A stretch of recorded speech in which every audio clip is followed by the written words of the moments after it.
ಪ್ರಮದ.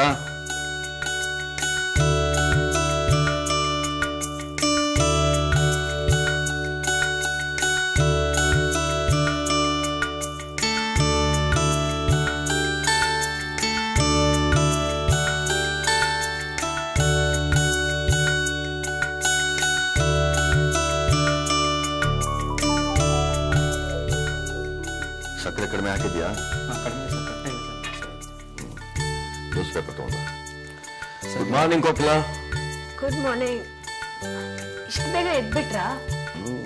ರಾತ್ರಿ ಎಲ್ಲ ಕರೆಂಟೇ ಇಲ್ಲ, ನನ್ಗಂತೂ ನಿದ್ದೆನೆ ಬಂದಿಲ್ಲ ಗೊತ್ತಾ. ನೀವಂತೂ ಕುಂಭಕರ್ಣ ತರ ಮಲಗಿದ್ರಿ. ನಾನು ಒಂದ್ಸರ್ತಿ ನಿದ್ರೆ ಬಂದ್ರೆ ಮುಗೀತು, ಬೆಳಿಗ್ಗೆನೆ ಎಚ್ಚರ ಆಗೋದು. ಮಧ್ಯೆ ಸುನಾಮಿ ರಿಪೀಟ್ ಆದ್ರೂ ಎಚ್ಚರ ಆಗಲ್ಲ. ಪೇಪರ್ ತಗೊಂಡ್ಬರೋ.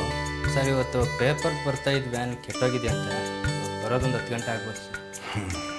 ನೋಡ್ಯಾ ನಮ್ಮ ದೇಶದ ಗತಿ. ನ್ಯೂಸ್ ಪೇಪರ್ ಬರೋದೇ 10 ಗಂಟೆ ಆದ್ರೆ ಇನ್ನು ಉಳಿದಿದ್ದೆಲ್ಲ ನೀನೇ ಇಮ್ಯಾಜಿನ್ ಮಾಡ್ಕೊ. ಮೇಡಮ್ ತಿಂಡಿ ಏನು ಮಾಡೋದು? ಪೂರಿ ಮಾಡೋ, ತುಂಬಾ ದಿನ ಆಯ್ತು ತಿಂದು. ಬೆಳಿಗ್ಗೆ ಎದ್ದು ಪೂರಿನ ದಪ್ಪ ಆಗ್ತಾ ಇದೀನಿ ಅಂತ ಸುಮ್ಮನೆ ಕೊರಗ್ತಾ ಇರ್ತೀಯ. ಬೆಳಿಗ್ಗೆ ಎದ್ದು ಎಣ್ಣೆಲ್ ಮಾಡಿರೋ ಪೂರಿ ತಿಂತೀಯ. ನಾನ್ ಎಲ್ರಿ ಕೊರಗ್ತಾ ಇರ್ತೀನಿ? ಅಪರೂಪಕ್ಕೆ ಪೂರಿ ತಿಂದ್ರೆ ದಪ್ಪ ಆಗ್ತಾರ? ನೀವು ಒಳ್ಳೆ. ನೀನ್ ಹೋಗೋ. ಸರ್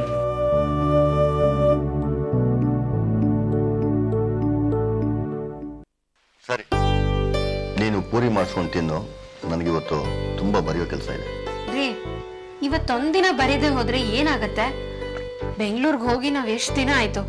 ನನ್ಗಂತೂ ಈ ಕಾಡು ಮನೆಯಲ್ಲಿ ಕೂತ್ಕೊಂಡು ಬೇಜಾರಾಗ್ಬಿಟ್ಟಿದೆ. ಕೋಕಿ, ನೀನ್ ಬೇಕಾದ್ರೆ ಮಾದೇಶನ್ ಜೊತೆ ಬೆಂಗಳೂರಿಗೆ ಹೋಗ್ಬಿಟ್ವಾ. ನಾನಿವತ್ತು ಸಂಜೆವರೆಗೂ ಕೂತ್ ಬರೀತೀನಿ. ಈ ಬುಕ್ಕನ್ನ ನೀವು ಬೆಂಗಳೂರಲ್ಲೇ ಬರೆದ್ರೆ ಆಗಲ್ವಾ? ಈ ಕಾಡು ಮನೆಯಲ್ಲಿ ಯಾರಿದ್ದಾರೆ? ನಾನು, ನೀವು, ಮಾದೇಶ ಬಿಟ್ರೆ? ಅದಕ್ಕೆ ನಾನು ಇಲ್ಲಿಗೆ ಬಂದಿದ್ದು. ಬೆಂಗಳೂರಲ್ಲಿ ಬೆಳಿಗ್ಗೆಯಿಂದ ಸಂಜೆವರೆಗೂ ನನ್ನ ಫ್ರೆಂಡ್ಸು ಅಥವಾ ನಿನ್ನ ಫ್ರೆಂಡ್ಸು ಡಿಸ್ಟರ್ಬ್ ಮಾಡ್ತಾನೆ ಇರ್ತಾರೆ. ಒಂದು ಸ್ವಲ್ಪನೂ ಬರೆಯೋದಕ್ಕಾಗಲ್ಲ. ಅದು ಸಾಲದು ಅಂತ ಈ ಮೊಬೈಲು ಯಾವಾಗಲೂ ಹಚ್ಕೋತಾ ಇರುತ್ತೆ. ಅಲ್ಲಾದ್ರೂ ನಿಮ್ಮನ್ನ ಯಾರು ಡೈರೆಕ್ಟ್ ಆಗಿ ಮೀಟ್ ಮಾಡಕ್ಕಾಗತ್ತೆ? ಯಾರೇ ಬಂದ್ರು ನಿಮ್ ಸೆಕ್ರೆಟರಿ ಟೀನಾ ಮುಖಾಂತರನೇ ಬರ್ಬೇಕು. ಅಲ್ಲೂ ನೀವು ಏಕಾಂತಾನೆ ಬಯಸೋದು. ಹೌದು ಕೋಕಿ, ಕೆಲಸ ಇಲ್ದೇ ಇರೋಲ್ಲ ಬಂದು ನನ್ನ ಟೈಮ್ ವೇಸ್ಟ್ ಮಾಡ್ತಾರೆ. ಅದಕ್ಕೆ ಅಂತವ್ರನ್ನೆಲ್ಲ ಹ್ಯಾಂಡಲ್ ಮಾಡೋಂತ ಟೀನಾ ಕೇಳಿ. ಏನ್ ಹ್ಯಾಂಡಲ್ ಮಾಡ್ತಾನೆ ಏನು?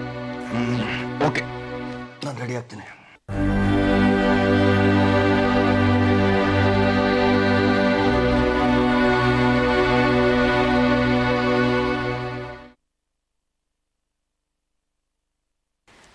ಹಾಸ್ಪಿಟ್ಲಲ್ಲಿ ಆ ಜಾವೇದ್ ಒಬ್ಬ ನನ್ನ ಕೈಗೆ ಸಿಕ್ಬಿಟ್ಟಿದ್ರೆ ಆ ಟೆರರಿಸ್ಟ್ಗಳನ್ನ ತಲುಪೋಕೆ ಅವನೊಂದು ದಾರಿ ಆಗ್ತಿದ್ದ.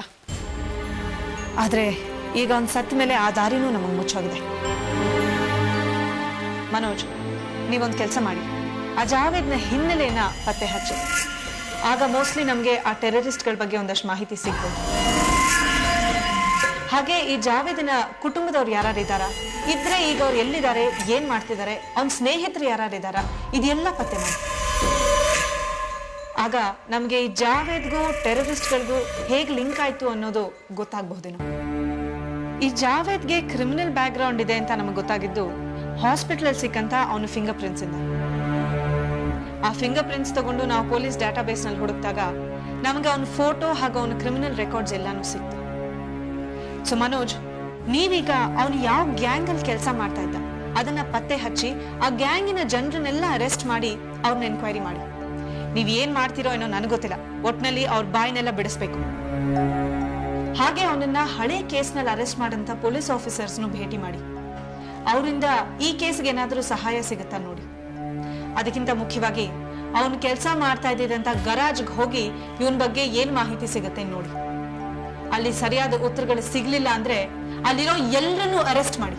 ಆಗ ಉತ್ತರಗಳು ತಾನಾಗೆ ಬರುತ್ತೆ. Is that clear Manoj? All right, ಏನೇ ಡೆವಲಪ್ಮೆಂಟ್ಸ್ ಆದ್ರೂ ಇಮಿಡಿಯೇಟ್ ಆಗಿ ನನಗೆ ತಿಳಿಸಿ. Okay madam.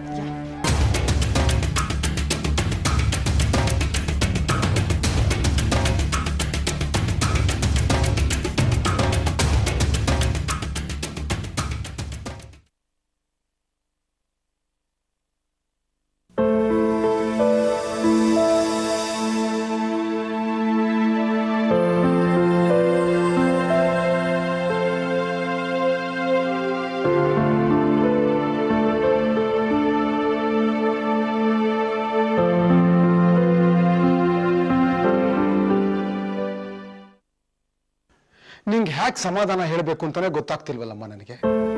ಎಂಥ ಕೆಲಸ ಮಾಡ್ಬಿಟ್ಟ ಆ ಶೇಖರ್. ಅವನಿಗೇನ್ ಕಡಿಮೆ ಆಗಿದೆ ಅಂತ? ಅವ್ರ ಅಪ್ಪಂದು ದೊಡ್ಡ ಇಂಡಸ್ಟ್ರಿ ಇದೆ, ಬೇಕಾದಷ್ಟು ದುಡ್ಡಿದೆ. ಇಷ್ಟೆಲ್ಲ ಇದ್ರು ಆ ಸ್ವಾಮಿ ಜೊತೆ ಹೋಗಿ ಹೋಗಿ ಬಿಸ್ನೆಸ್ ಶುರು ಮಾಡ್ಬೋದಾ? ಸ್ವಾಭಿಮಾನ ಡ್ಯಾಡಿ. ನಾನು ನಂದು ಅನ್ನೋದನ್ನ ತೋರ್ಸಕ್ ಹೋಗಿ ಈ ರೀತಿ ತಪ್ಪಾರೆ ಹಿಡಿದು ಬಿಟ್ಟಿದ್ದಾರೆ. ಸದಾನಂದನ್ ಒಂದು ಮಾತು ಕೇಳಿದ್ರೆ ಅವನೆಲ್ಲ ಮಾಡ್ಕೊಟ್ಟಿರೋನು, ನನ್ನನ್ನು ಒಂದು ಮಾತು ಕೇಳಿದ್ರೆ ನಾನೇ ಎಲ್ಲ ಮಾಡ್ಕೊಟ್ಟಿರೋವೆ. ಎಲ್ಲ ಬಿಟ್ಟು ಆ 420 ಜೊತೆ ಮಸಾಜ್ ಪಾರ್ಲರ್ ನಲ್ಲಿ ರೆಡ್ ಹ್ಯಾಂಡೆಡ್ ಆಗಿ ಸಿಕ್ಕಾಕೊಳ್ಳೋದು ಅಂದ್ರೆ ಎಂಥ ಅವಮಾನಕರವಾದ ವಿಷಯ ನಮ್ಮ.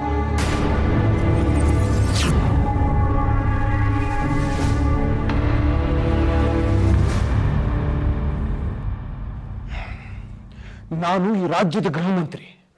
ನಿನ್ ಗಂಡ ಮಾಡಿರೋ ಕೆಲಸದಿಂದ ನಾನು ಮೀಡಿಯಾನ ಎದುರಿಸೋದು ಎಷ್ಟು ಕಷ್ಟ ಆಗಿದೆ ಗೊತ್ತಾ? ವಿರೋಧ ಪಕ್ಷದವ್ರಿಗಂತೂ ಹಬ್ಬ ಆಗೋಗಿದೆ. ಆಗಿದ್ದಾಗೋಯ್ತು.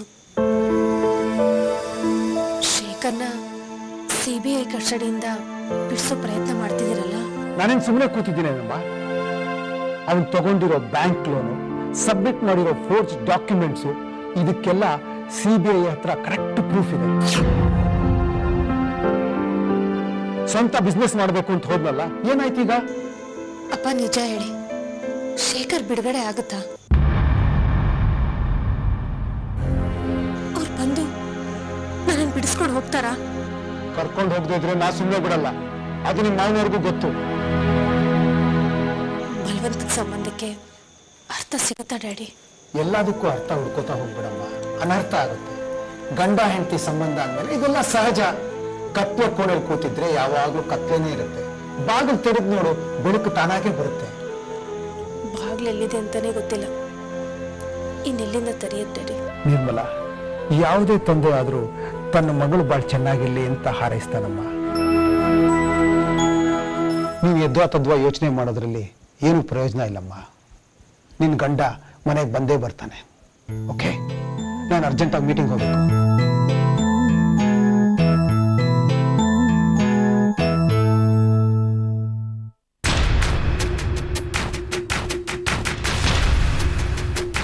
ಹೇಗಿದೆ ಕಬೀರ್ ನಿನ್ನ ಗಂಡಿ ಲಿಂಗು? ಏನು ಸರ್ ಹಿಂಗೆ ಕೇಳ್ತಿದ್ದೀರಾ? ನಿಮಗೆ ಗೊತ್ತಿಲ್ವಾ ಆ ಕೆಲಸ ಬಿಟ್ಟು ಎಷ್ಟು ದಿನ ಆಯಿತು? ನನ್ನೊಂದು ಚಿಕ್ಕ ಗುಜರಿ ಅಂಗಡಿ ಇದೆ, ಅದು ನೋಡ್ಕೊಂಡು ಆರಾಮಾಗಿದ್ದೀನಿ ಸರ್. ಮೊನ್ನೆ CM ಮೇಲೆ ಒಂದು ಅಟ್ಯಾಕ್ ನಡೀತಲ್ಲ? ಹೌದು ಸರ್, ಟಿವಿನಲ್ಲಿ ನೋಡಿದೆ. ಕಬೀರ್, CMನ ಅಟ್ಯಾಕ್ ಮಾಡೋಕೆ ಯೂಸ್ ಮಾಡಿದ್ರಲ್ಲ ಗನ್ನು, ಅದನ್ನು ಇಲ್ಲಿನವರು ಯಾರೋ ಮಾರಲ್ಲ. ಅದು ಯಾರಂತ ನಿಂಗೆ ಗೊತ್ತಿರ್ಬೇಕಲ್ಲ? ಕೈಸಬಲ್ನ ಸರ್, ಈಗ ಎಲ್ಲರೂ ವ್ಯವಹಾರ ಮಾಡ್ತಿದ್ದಾರೆ. ಅವ್ರದ್ದು ಯಾರ್ದು ಲಿಂಕ್ ಇಲ್ಲ ಸರ್ ನನಗೆ. ಸರಿ ಕಬೀರ್, ಹಾಗಾದ್ರೆ ನನಗೆ ಸರಿಯಾಗಿ ಇನ್ಫಾರ್ಮೇಶನ್ ಸಿಕ್ಕಿಲ್ಲ ಅಂದರೆ ನಿನ್ನೇ ಅರೆಸ್ಟ್ ಮಾಡ್ತೀನಿ. ಇದು ತುಂಬ ಅನ್ಯಾಯ ಸರ್. ನಾನು ಬೇಕಾದ್ರೆ ಆಣೆ ಮಾಡಿ ಹೇಳ್ತೀನಿ, ಈ ವ್ಯವಹಾರಕ್ಕೂ ನನಗೆ ಯಾವುದೇ ರೀತಿಯ ಸಂಬಂಧ ಇಲ್ಲ. ಕಬೀರ್, ನಿನಗೆ ಸಂಬಂಧ ನಾನು ಕಲ್ಪಿಸ್ತೀನಿ ಬಿಡು. 1-2 kg ಗಾಂಜಾ, ಒಂದಷ್ಟು ಗನ್ಗಳು ನಿಮ್ಮ ಮನೆ ಇಟ್ಬಿಟ್ಟು ನಾನೇ ಅರೆಸ್ಟ್ ಮಾಡ್ತೀನಿ. 20 ವರ್ಷ ಆರಾಮಾಗಿ ಜೈಲಲ್ಲಿ ಇರ್ಬೋದು. ಸರ್, ನಿಮ್ಗೆ ಏನು ಸಹಾಯ ಬೇಕು ಕೇಳಿ ಸರ್, ನಾನು ಮಾಡ್ತೀನಿ. ಅದೇ ಸತ್ಯ ಹೇಳ್ತೀನಿ ಸರ್, ನಾನು ಈ ದಂಧೆನ ಬಿಟ್ಟು ಸುಮಾರು 6-7 ವರ್ಷನೇ ಆಯಿತು. ನನಗೂ ಇದಕ್ಕೂ ಯಾವ ಸಂಬಂಧ ಇಲ್ಲ ಸರ್.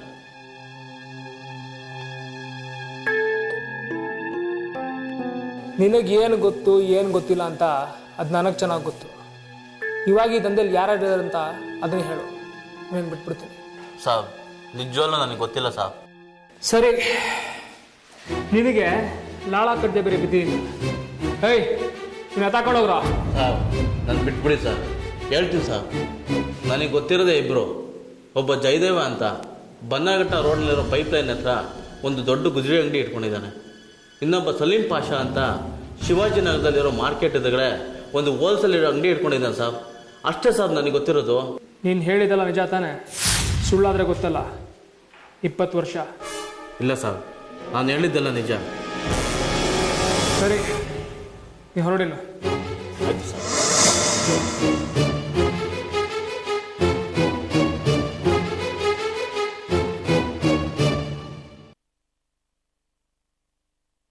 ಈ ವಿಷಯನ ಮತ್ತೆ ಕೇಳ್ತಿದ್ರ?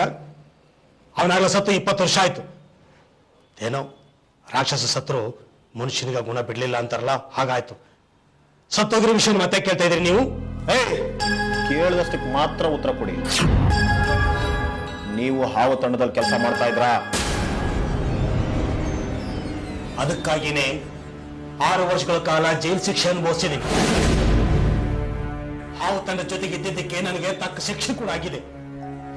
ಈಗ ಯಾಕೆ ನೀವು ಬಂದು ಮತ್ತೆ ನನಗೆ ತೊಂದರೆ ಕೊಡ್ತಾ ಇದ್ದೀರಿ?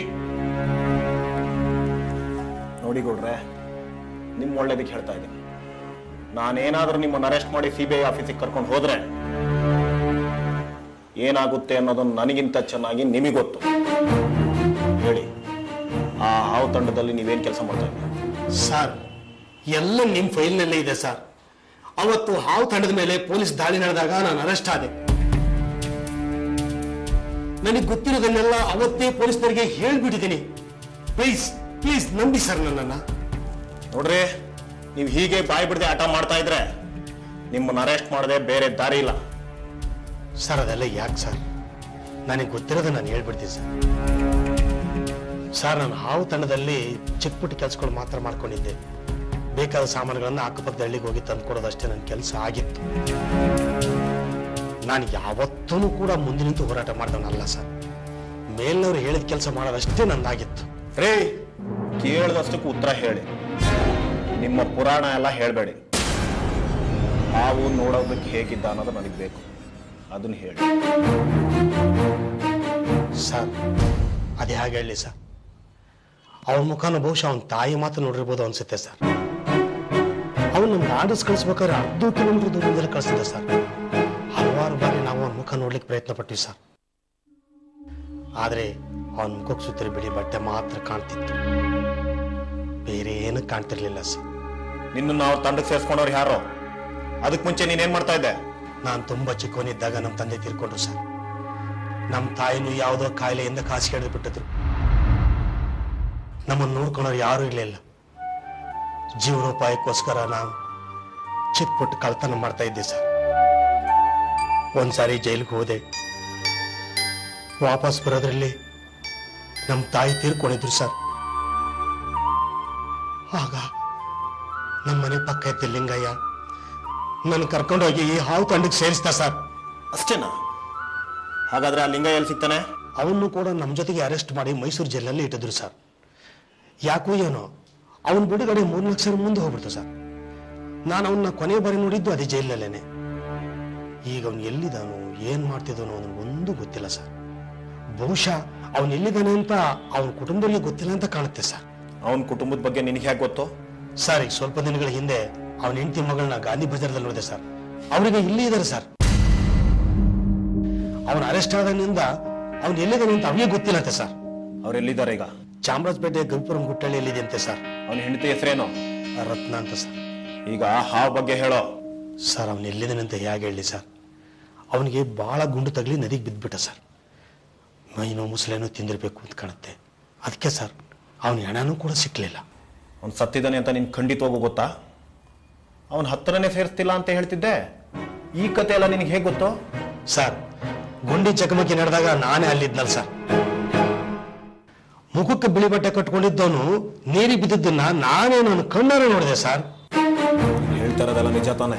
ಹೌದು ಸರ್. ನೀನು ಒಳ್ಳೇದಕ್ಕೆ ಹೇಳ್ತಾ ಇದ್ದೀನಿ. ಸುಳ್ಳು ಹೇಳಿ ಸಿಕ್ಕಾಕೊಳ್ಬೇಡ.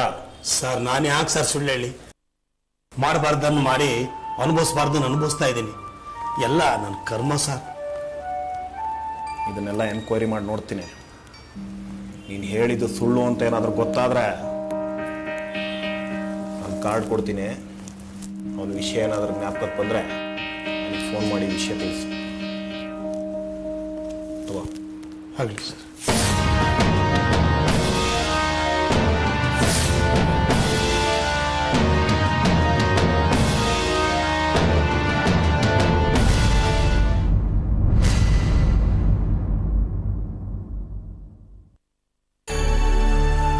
ಹಲೋ ಮೇಡಮ್, 6 ವರ್ಷದ ಹಿಂದೆ ಲಿಂಗಯ್ಯನ ಜೊತೆ ಅರೆಸ್ಟ್ ಆಗಿ ಜೈಲಲ್ಲಿ ಇದ್ದಲ್ಲ ರಮಣಗೌಡ ಅಂತ, ಅವನ ಅಡ್ರೆಸ್ನ ಮೈಸೂರು ಜೈಲರ್ ಕೊಟ್ಟಿದ್ರು. ನಾನು ಆ ಅಡ್ರೆಸ್ನ ಹುಡುಕಿ ಇನ್ವೆಸ್ಟಿಗೇಟ್ ಮಾಡಿದ್ಮೇಲೆ ಗೊತ್ತಾಯ್ತು ಅವನು ಹಾವಿನ ಗುಂಪಿನ ಸದಸ್ಯ ಆಗಿದ್ದ ಅಂತ. ಮೇಡಮ್, ರಮಣಗೌಡ ಹಾವಿನ ಗುಂಪಿನ ಒಬ್ಬ ಸಾಮಾನ್ಯ ಸದಸ್ಯ ಆಗಿದ್ದ ಅಷ್ಟೇ.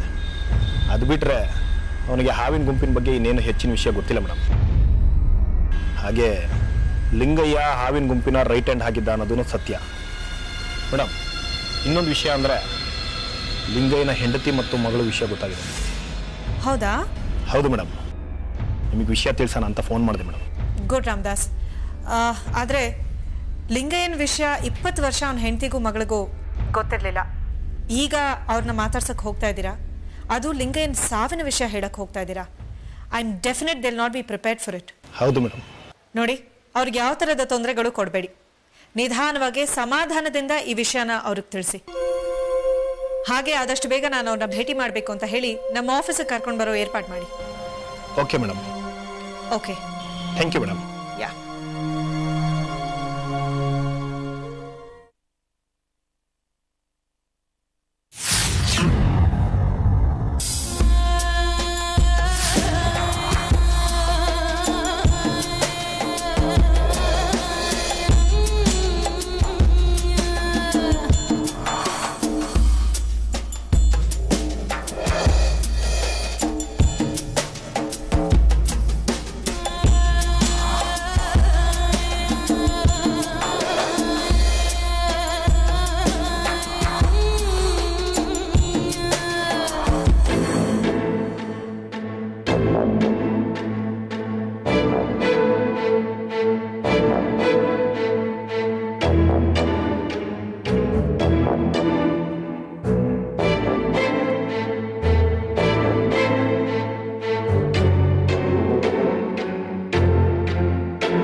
ನಮಸ್ಕಾರಮ್ಮ. ನನ್ನ ಹೆಸರು ರಾಮದಾಸ್ ಅಂತ. ನಾನು CBI ಇನ್ಸ್ಪೆಕ್ಟರ್. ನೀವು ಲಿಂಗಯ್ಯನವ್ರ ಹೆಂಡತಿ ತಾನೆ? ಹೌದು. ಯಾರಮ್ಮ ಅದು? CBI ಇನ್ಸ್ಪೆಕ್ಟರ್ ಅಂತಮ್ಮ. ನಮಸ್ಕಾರ ಸರ್. ನಮಸ್ಕಾರ. ಹೌದು, ನೀವು ಬಂದ ಕಾರಣ? ಹೇಳ್ತೀನಿ.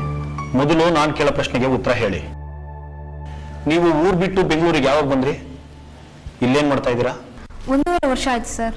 ಇಲ್ಲೇ PS ಕಾಲೇಜ್ನಲ್ಲಿ ಎಂಜಿನಿಯರಿಂಗ್ ಸೀಟ್ ಸಿಕ್ತು, ಓದ್ತಾ ಇದ್ದೀನಿ. ನೀವು ಜೀವನಕ್ಕೆ ಏನು ಮಾಡ್ತಾ ಇದ್ದೀರಾ? ನಮ್ಮ ಯಜಮಾನ್ರು ಇವತ್ತು ಬಿಡುಗಡೆ ಆಗಿ ಬರ್ತಾರೆ, ನಾಳೆ ಬಿಡುಗಡೆ ಆಗಿ ಬರ್ತಾರೆ ಅಂತ 20 ವರ್ಷದಿಂದ ಕಾಯ್ತಾನೇ ಇದ್ದೀನಿ ಸರ್. ಜೊತೆಗೆ ಬೆಳೆದು ನಿಂತಿರೋ ಮಗಳು. ಜೀವನ ನಡಿಬೇಕಲ್ಲ ಸರ್. ಇವಳು ಕಾಲೇಜ್ಗೆ ಹೋದ್ಮೇಲೆ ಹತ್ತಿರ ಇರೋ ಮಗದಲ್ಲಿ ಸೀರೆ ನೇಯ್ತೀನಿ. ಅವಳ ಖರ್ಚು, ನಮ್ಮ ಹೊಟ್ಟೆಪಾಡು ಹೇಗೋ ನಡೀತಾ ಇದೆ. ಅದು ಸರಿ, ನಮ್ಮ ಯಜಮಾನ್ರನ್ನ ನೋಡಿಕೊಂಡು ನೀವು ಯಾಕೆ ಸರ್ ಬಂದಿದ್ದೀರಾ? ಯಾಕೆ ಸರ್, ಅವರಿಂದ ಯಾರಿಗಾದ್ರೂ ಏನಾದರೂ ತೊಂದರೆ ಆಯ್ತಾ? ಇಲ್ಲಮ್ಮ, ಅಂಥದ್ದೇನೂ ಇಲ್ಲ. 10 ದಿನದ ಹಿಂದೆ ಮೈಸೂರು ಜೈಲಿಂದ ಅವ್ರು ಬಿಡುಗಡೆ ಆಯ್ತು. ಬಿಡುಗಡೆ ಆಯ್ತಾ?